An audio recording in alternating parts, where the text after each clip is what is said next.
Cinematic. Karen mocked the royal guard, called his horse a statue, and crossed the barricade to take a selfie. But one instinctive reaction from the horse and a single command from the guard turned her arrogance into a muddy public humiliation. Here's how it unfolded. The pale morning sun cast long shadows across the pristine grounds of Buckingham Palace, as crowds of eager tourists gathered for the daily changing of the guard ceremony. A light breeze carried the scent of freshly cut grass and the distant sounds of London traffic, creating a perfect backdrop for what many considered the quintessential British experience.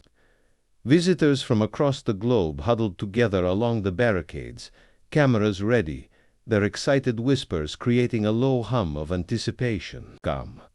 Among the sea of respectful onlookers stood Guard Ellis Wells, his scarlet tunic a vibrant contrast against Defender's gleaming black coat. Both horse and rider stood in perfect ceremonial stillness, an impressive tableau of military discipline honed through years of rigorous training. Defender's ears occasionally twitched at the sounds around him, but his posture remained impeccable, a testament to the hours of specialized training that had prepared him not only for ceremonial duties but for actual combat situations. The pair had served 2 tours in Afghanistan before their current posting, though few tourists admiring their ceremonial precision would guess at their battlefield experience. For heaven's sake, is this all they do? A sharp American accent cut through the respectful murmurs of the crowd. I paid good money to see living mannequins and glorified statues with heartbeats. Karen Whitmore pushed her designer sunglasses to the top of her highlighted blonde hair, her expression a mixture of disappointment and disdain. Her Burberry trench coat and Louis Vuitton handbag marked her as someone accustomed to luxury.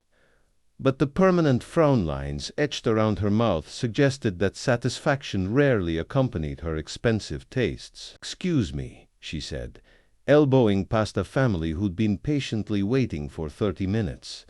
"I need a better view than this." The father of the family stepped back reluctantly, his children's disappointed faces a stark contrast to Karen's look of entitled satisfaction as she claimed their spot. "Can you believe our tax dollars go to fund this charade?" Karen announced to nobody in particular, though her voice carried far enough that several British tourists turned with raised eyebrows. "Taxpayer-funded performance art. That's all this is. The ultimate tourist trap." She checked her diamond-encrusted watch for the 3rd time in as many minutes, tapping her foot impatiently on the pavement. "When do they actually do something? This is worse than watching paint dry." A nearby tourist attempted to explain that the guards would change positions soon, but Karen cut him off with a dismissive wave. "I didn't come all this way to watch some man pretend he's furniture," she declared, rummaging in her handbag and pulling out her latest model smartphone. "These living statues are certainly not earning their keep. What's next? We pay people to pretend they're trees, etc." Several tourists exchanged uncomfortable glances, shifting away from her, as she continued her commentary at a volume that seemed deliberately calculated to carry to the guards themselves. "Move over," she demanded of an elderly couple who had been quietly admiring the scene. "I need to take some photos, and you're blocking the best angle." Karen positioned herself directly in front of the barricade, holding her phone at arm's length as she attempted to capture the perfect selfie, with Guard Ellis Wells and Defender in the background. Her expression cycled through a series of practiced poses, pouty lips, exaggerated surprise, and finally an annoyed frown. "These guards are deliberately ruining my vacation photos," she complained loudly, reviewing the images with evident dissatisfaction. "Would it kill them to look at the camera? I've seen mannequins with more personality." She had tried again, this time with a peace sign and exaggerated smile. After examining the results, she groaned in frustration. "Is this really what I woke up at 7 a.m. for? A photo with a man who's trying to impersonate a statue?" A small tour group had gathered nearby, their guide speaking in respectful tones about the history of the Queen's Guard. The household cavalry has defended the sovereign for over 3 centuries, the guide explained. Their ceremonial duties here represent just a small fraction of their military responsibilities. "Oh, please," Karen interrupted, loud enough to disrupt the entire group. "Obsolete institutions parading around like it's still the 1700s. You're all falling for these colonial relics. In America, we've moved on from this kind of pageantry." Carr, the tour guide, paused, his professional smile tightening. The tourists in his group shifted uncomfortably, several of them British citizens who found Karen's commentary increasingly offensive. "Anyway," the guide continued, "the horses like Defender there undergo intensive training to stand still." "Must be challenging," Karen scoffed. "My goldfish mastered that skill on day one." She turned her attention back to Defender, whistling sharply and making clicking sounds with her tongue. "Hey, horsey, look over here. Don't you want to be in my photo?" Defender's ear twitched almost imperceptibly, but the horse maintained its disciplined stance. Guard Ellis Wells remained equally motionless, his gaze fixed forward, the perfect image of ceremonial discipline. "Unbelievable," Karen muttered. "I've seen garden gnomes with more personality than these two." An older gentleman in a navy blazer with military pins discreetly displayed on his lapel approached Karen with measured steps. His posture and bearing immediately marked him as former military, though his gentle expression suggested he was attempting diplomacy. "Excuse me, ma'am," he said quietly. "These guards deserve our respect. Both the man and the horse have likely served in combat zones before this posting." Karen turned to him with an expression of theatrical exasperation. "I didn't fly 4,000 miles to be lectured about some horse's feelings," she replied. "If they want respect, they should acknowledge the people who pay their salaries." The veteran's expression remained controlled, but something in his eyes hardened. He nodded once and stepped back, recognizing the futility of the conversation. From the corner of the ceremony grounds, a uniformed security officer had noticed the disruption. He began making his way through the dense crowd, his progress slowed by the packed bodies of tourists trying to maintain their viewing positions. Karen, oblivious to the approaching security, continued her commentary. "Do you think they drugged these horses to keep them so still? There's no way this is natural. Nothing alive should be this rigid and boring." Karen's attention shifted suddenly to her designer handbag. With an exasperated sigh, she rummaged through its contents, eventually producing a packet of organic granola bars. She tore the wrapper open with her teeth, fragmenting pieces of the bar as she did so. "Now, let's see if I can wake up this living statue," she announced to the increasingly uncomfortable tourists around her. "Animals can't resist food. This will get me my perfect shot." A middle-aged woman in a rain jacket frowned. "You really shouldn't feed the horses," she cautioned. "It's prohibited, and it could be dangerous for the animal." "Oh, please." Karen rolled her eyes dramatically. "It's just a granola bar, not poison. Besides, the poor thing is probably starving standing here all day." A father with 2 young children shook his head. "Mom, those are working military horses. They follow strict diets and feeding schedules." Karen's only response was a dismissive flick of her wrist as she broke off a piece of the granola bar. The security guard was still making his way through the crowd, now more urgently as he noticed the food in Karen's hand, but the densely packed tourists slowed his progress. "This is ridiculous," Karen muttered. "All these rules for what? A horse is a horse." Without warning, she ducked under the barrier rope, stepping into the restricted area with a confident stride, as if the boundaries applied to everyone but her. A collective gasp rose from the crowd. Several tourists called out warnings, while others began recording the scene on their phones, sensing the impending spectacle. "Ma'am, return behind the barrier immediately." The security guard's voice carried across the courtyard, but Karen pretended not to hear, her attention fixed solely on Defender. Guard Ellis Wells remained perfectly still, his eyes fixed forward, his posture unchanged despite the clear violation unfolding directly in front of him. Years of training had prepared him for precisely this type of disruption, maintaining ceremonial discipline while internally assessing threat levels and appropriate responses. Karen approached the fender with a granola piece extended in her palm, her phone ready in her other hand for the perfect shot. "Here, horsey," she cooed in a condescending tone. "Don't you want a little snack? Just look at my camera for 1 second." The crowd's tension was palpable now. Parents pulled their children back from the barrier, while others called out more urgent warnings. "Miss, stop!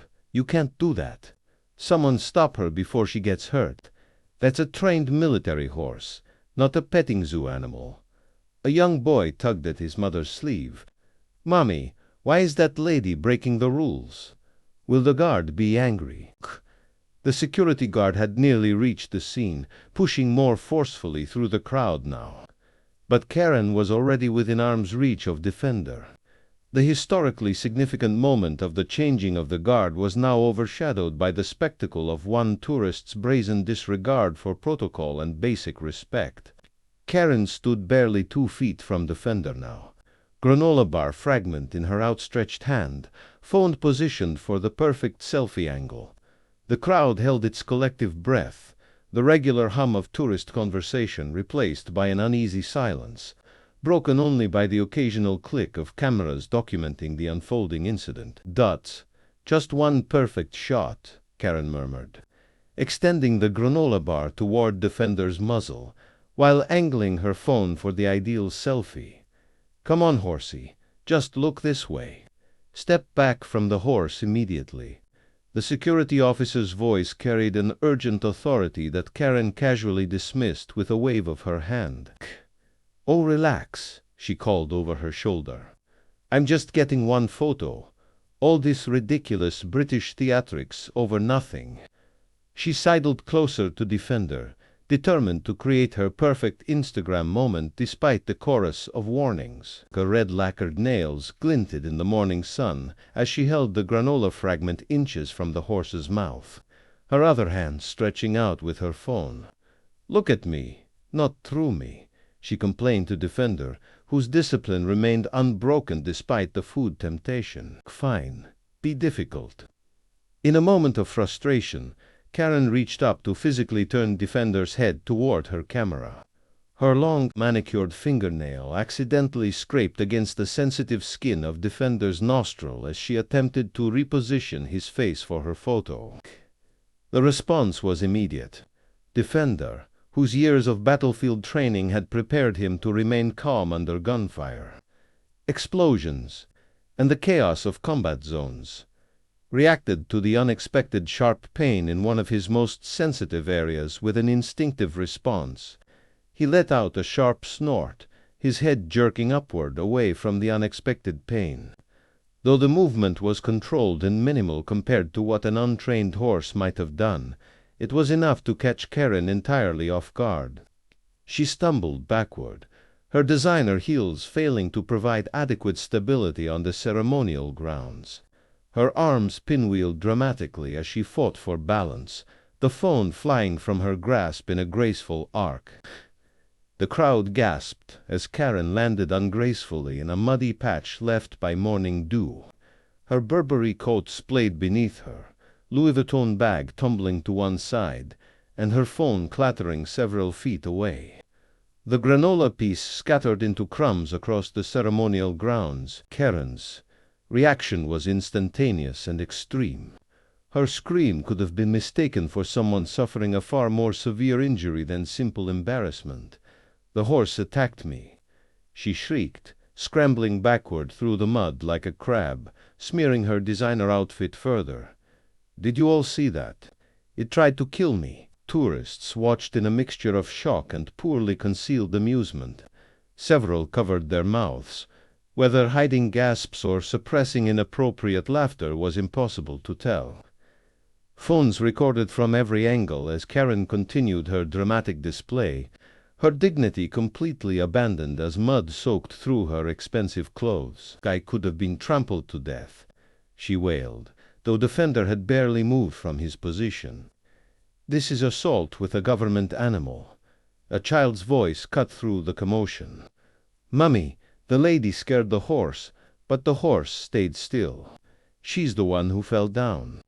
The simple clarity of the child's observations caused several nearby adults to nod in agreement. Their sympathies clearly not with the mud-covered woman whose disregard for rules had led to her current predicament. Karen's phone lay face down in a shallow puddle, its screen now sporting a spiderweb of cracks visible even from a distance. Her carefully styled hair had come partially undone, and a smear of mascara tracked down one cheek from her watering eyes. Whether from genuine tears or theatrical effect was difficult to determine. "Someone help me," she demanded, as if the crowd owed her assistance after witnessing her deliberate violation of clearly posted rules. "This is how you treat tourists. This monster attacked me." In the tense moment following Defender's startled movement, Guard Ellis Wells broke ceremonial stance. The action, though slight, was immediately noticeable to everyone who had been watching the famously immobile guards.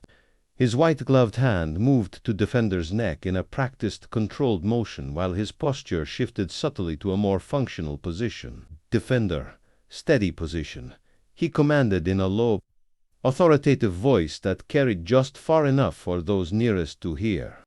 The military terminology and tone revealed a glimpse of the battlefield veteran behind the ceremonial uniform, a man who had led mounted patrols through war zones and navigated combat situations with this same horse. Tiffany Defender immediately responded, settling back into perfect ceremonial stance. The entire interaction took less than 3 seconds, yet it demonstrated years of intensive training and the unbreakable bond between horse and rider. Ellis's hand briefly stroked Defender's neck once, the smallest acknowledgment of the horse's quick return to discipline, before returning to his ceremonial position. Brief moment of broken protocol. Onlookers caught a glimpse of Ellis Wells, the soldier, rather than the ceremonial guard. Alert eyes assessing the situation. The subtle shift in posture that combat veterans recognized as tactical readiness. The measured breathing of someone trained to remain calm under pressure. Security guards had finally pushed through the crowd and reached Karen, who remained sprawled dramatically in the mud. They helped her to her feet while she continued her stream of accusations. "That creature attacked me," she insisted, gesturing wildly at Defender, who had returned to perfect stillness. "And that soldier just stood there. Look at my clothes. This coat cost more than your monthly salary." Her once immaculate appearance was now a disheveled mess. Mud caked the entire back of her designer coat, her carefully highlighted hair hung in damp strands, and her makeup had smeared across her flushed face. One security guard retrieved her cracked phone from the puddle, while the other attempted to escort her away from the restricted area. "This is negligence," Karen declared, loud enough for everyone to hear. "That untrained animal should be removed from duty, and that negligent soldier should be court-martialed for not controlling his horse." The crowd's reaction was immediate and unified. The horse barely moved. Called out an older woman with a Scottish accent. "We all saw you touch its nose," added a teenager, who had been filming the entire incident. "You crossed the barrier after multiple warnings," stated the father who had cautioned her earlier.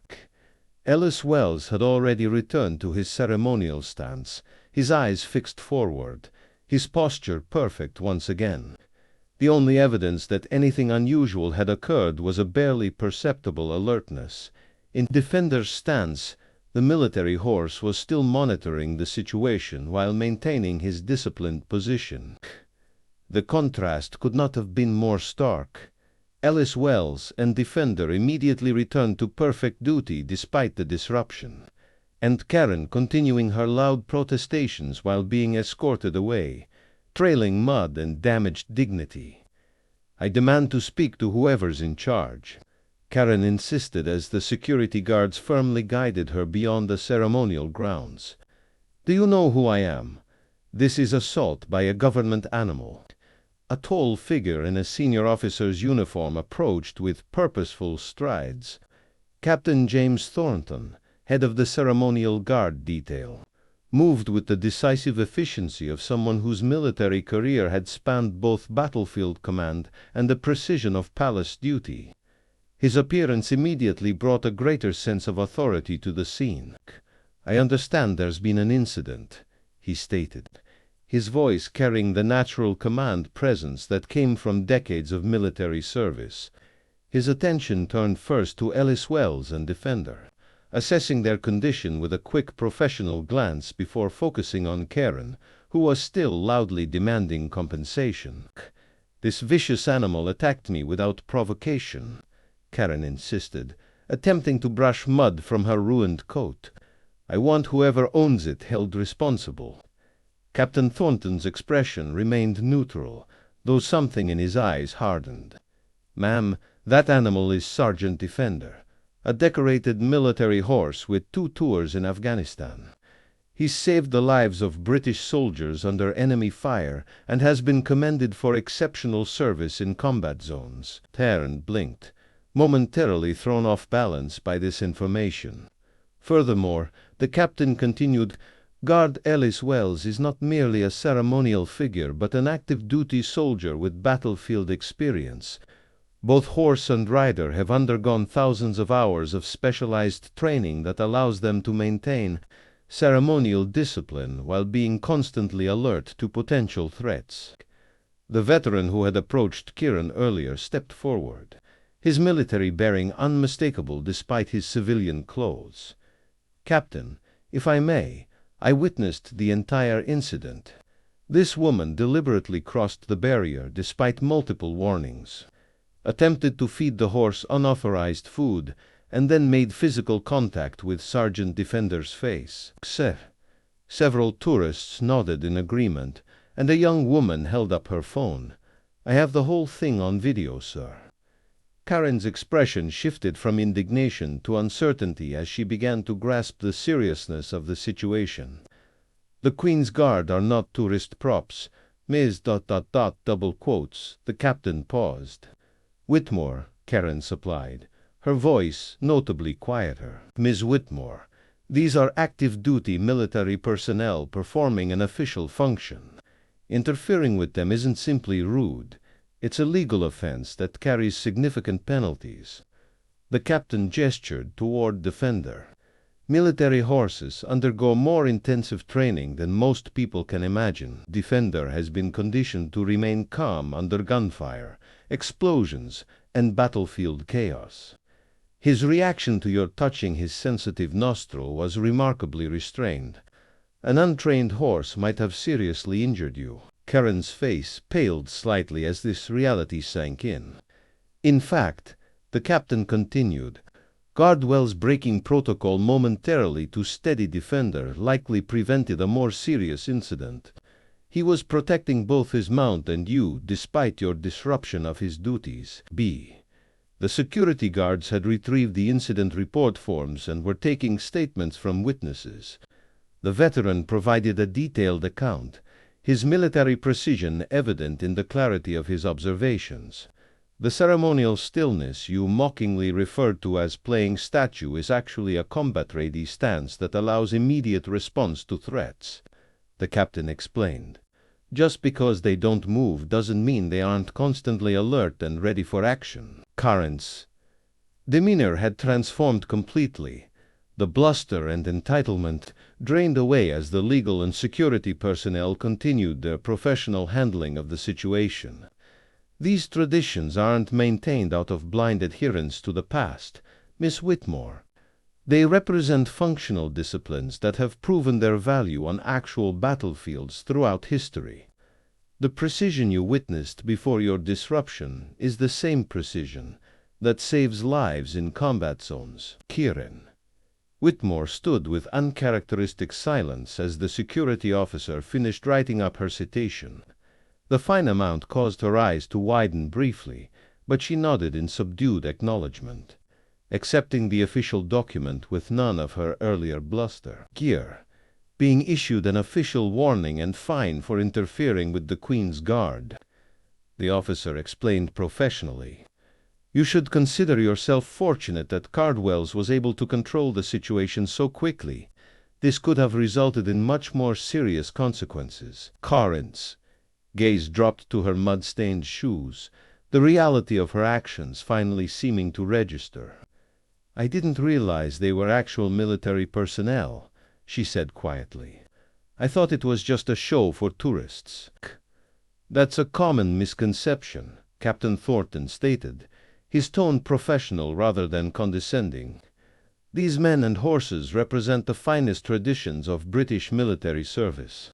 But they're not merely representing it, they're living it. Many will return to active overseas duty after their ceremonial posting." As Karen stepped away, attempting to salvage what dignity remained while navigating the mud-stains on her designer outfit, the changing of the guard ceremony resumed its timeless precision. The disruption had barely registered in the grand choreography of the traditional event, the discipline of centuries absorbing the momentary chaos like a stone weathering a passing storm. The veteran who had witnessed the entire incident found himself surrounded by a small group of curious tourists. Their questions now focused on the history and purpose of the Royal Guards rather than merely their photogenic qualities. "These horses and men trained together for years," he explained to an attentive family from Canada. "The bond between them is built on absolute trust, the kind that can only come from depending on each other in life-or-death situations." Nearby, Guard Ellis Wells and Defender had resumed their ceremonial stance, their perfect stillness now viewed with newfound respect by the onlookers who had witnessed their brief but impressive display of actual military discipline. The morning sun gleamed off Defender's coat and the polished brass of Ellis's uniform, the timeless tableau restored to its proper dignity as the ceremony proceeded. Karen slipped away through the crowd, her phone clutched in her hand despite its cracked screen, her attempts to clean the mud from her clothes only spreading the stains further. The theatrical indignation had been replaced by genuine embarrassment as she avoided the gazes of tourists who had witnessed her behavior, in a moment of subtle military acknowledgement that most civilians would miss. Captain Thornton and the veteran exchanged a brief glance as they passed each other, the almost imperceptible nod between men who understood service and discipline beyond what could be explained to outsiders. No words were necessary in that exchange, just the mutual recognition of values that transcended generations and specific branches of service. The ceremonial changing continued with immaculate precision, each movement executed with the perfect timing that came from hundreds of hours of practice. Tourists watched with renewed appreciation, many now seeing beyond the colorful uniforms to recognize the actual military discipline and purpose underlying the tradition. Cardwells and Defender remained at their post, their composure unshaken by the incident. To the untrained eye, they appeared exactly as they had before, living embodiments of a centuries-old tradition. But those who looked more carefully might notice the subtle alertness in Defender's stance and the vigilant readiness in Ellis's posture, reminders that beneath the ceremonial exterior were a battle-ready soldier and warhorse prepared to transition from ceremony to function in a heartbeat if duty required. What unfolded at Buckingham Palace that morning revealed a truth often lost in our camera-ready world. Traditions endure not because they resist change, but because they embody principles that remain relevant across generations. The ceremonial stillness of the Royal Guards isn't an antiquated performance frozen in time, but a living discipline that has evolved while maintaining its core purpose. In the contrast between Karen's loud entitlement and Guard Ellis Wells's quiet authority, we witness the difference between demanding respect and commanding it. One sought attention through disruption, the other earned it through disciplined service. The Guards' controlled response to provocation demonstrated that true authority never needs to announce itself. It is self-evident in action rather than declaration. Perhaps the most powerful lesson came in that brief moment when Ellis broke ceremonial stance to steady Defender. It wasn't just a trained response, but a reflection of values that transcend the ceremonial duties, the protection of his partner, the safety of the public, even a disrespectful member of it, and the immediate return to duty once the situation was stabilized. Skill in that 3-second window. Observers glimpsed the reality behind the pageantry. A soldier making split-second decisions based on years of training and a clear hierarchy of priorities. For many tourists that day, the Royal Guards transformed from photographic opportunities to representatives of something deeper. The discipline, commitment, and functional readiness that underpin ceremonial tradition. The uniform, the stance, the precisely timed movements all suddenly appeared not as theatrical elements, but as the visible expression of a continuing martial tradition that serves both symbolic and practical purposes. Tiktis, in an age where boundaries are often treated as suggestions rather than necessities. The incident served as a reminder that respect isn't just about politeness, but about recognizing the purpose and significance behind established protocols. The barriers at Buckingham Palace aren't arbitrary limitations, but necessary boundaries that protect both the public and the guards as they perform their duties. As the ceremony continued that morning, something subtle had shifted in how the witnesses perceived it. The spectacle remained the same, but the understanding had deepened, an appreciation that sometimes the most impressive displays of skill aren't in dramatic action but in disciplined restraint. If you found this story of entitled behavior meeting military discipline enlightening, make sure to hit that like button to help more people discover these important lessons about respect and tradition. Subscribe to our channel for more powerful stories about the Royal Guards and the consequences of disrespecting these elite military professionals. Hit the bell icon to be notified immediately when we upload our next video showing what happens when tourists cross the line with those who've sworn to protect the sovereign. Check out our other videos appearing on your screen right now to discover more fascinating encounters that teach valuable lessons about respect, tradition, and the unexpected consequences of entitlement. We'd love to hear your thoughts in the comments section below. Have you ever witnessed someone disrespecting important traditions while traveling? What happened as a result? What do you think about the guard's professional response in maintaining control of this situation while still performing his ceremonial duties? Remember, the discipline we witness in ceremonial guards isn't just for show. It's the visible manifestation of battlefield-tested training that deserves our respect rather than our entertainment. Until next time, mind the barriers, both physical and metaphorical, that maintain the dignity of our most treasured institutions.